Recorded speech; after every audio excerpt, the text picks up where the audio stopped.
Prince Harry flew home this week expecting his father's door to be open. Instead, it slammed shut in real time, in public, with the cameras rolling. By the time the week was over, he'd lose his invitation to Buckingham Palace. He'd lose a courtroom battle that cost nearly £50 million. And he'd do it all without his wife or his children standing next to him. This is the week Britain's fifth in line to the throne found out just how far he really is from home.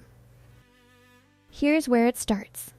Harry is flying back to London, not for a family reunion, for business, marking 1 year until the 2027 Invictus Games in Birmingham, the event he built from nothing after his own military service. And for once, it looks like there's an olive branch waiting for him. King Charles has offered him a place to stay. Not a hotel, not a rented flat, Buckingham Palace itself. Harry's team confirms it. He's staying at the palace. You'd think that's the story. A father opening a door to his estranged son.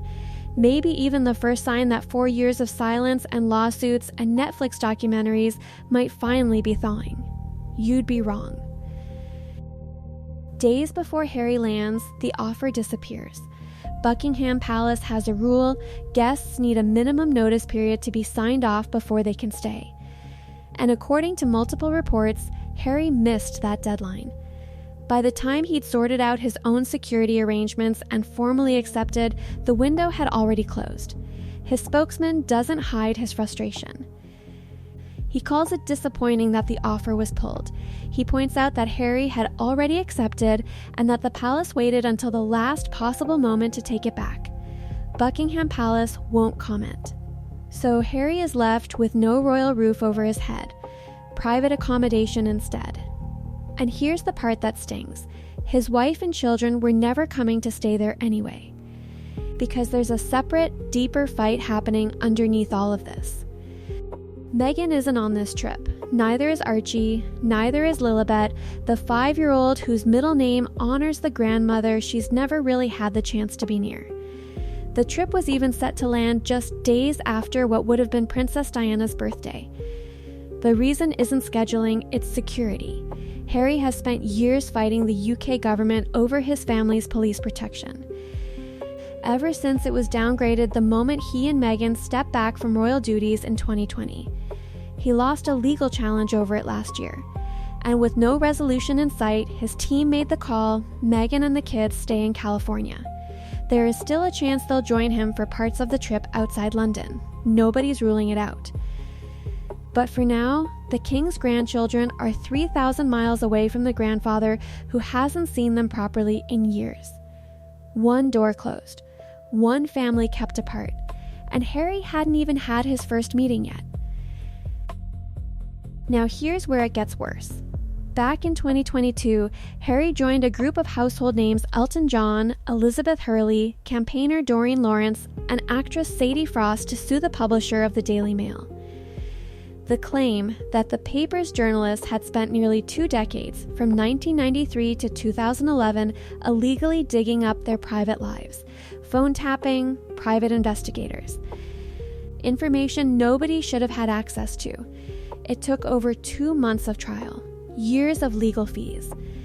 And on Tuesday, the verdict landed. Every single claim dismissed. The judge didn't rule that the journalism was clean. He ruled that suspicion wasn't proof. Harry and the others believed the paper couldn't explain how it got certain private information and assumed that meant it must have been stolen. The court said that logic wasn't enough. You have to prove it, not infer it. Harry called the ruling a complete and obvious whitewash. The publisher called it an overwhelming victory and said its journalists had been exonerated. The price tag on this fight? Somewhere between 40 and 50 million pounds in legal costs. And now the publisher wants that money back. An appeal isn't guaranteed. Harry doesn't get to just ask for one, the court has to grant permission first. A hearing on what happens next is already scheduled for the end of July. Prince Harry came back to Britain this week to mark a future built on service, a countdown to the Invictus Games, a cause that's outlasted almost every other part of his public life.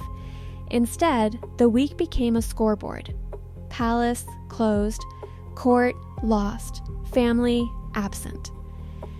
The next chapter is already on the calendar, a hearing at the end of July that could decide whether this legal fight has one more round left in it. Whatever happens there, one thing is already certain.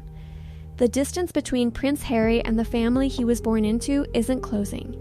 If anything, this was the week it got measured in millions of pounds.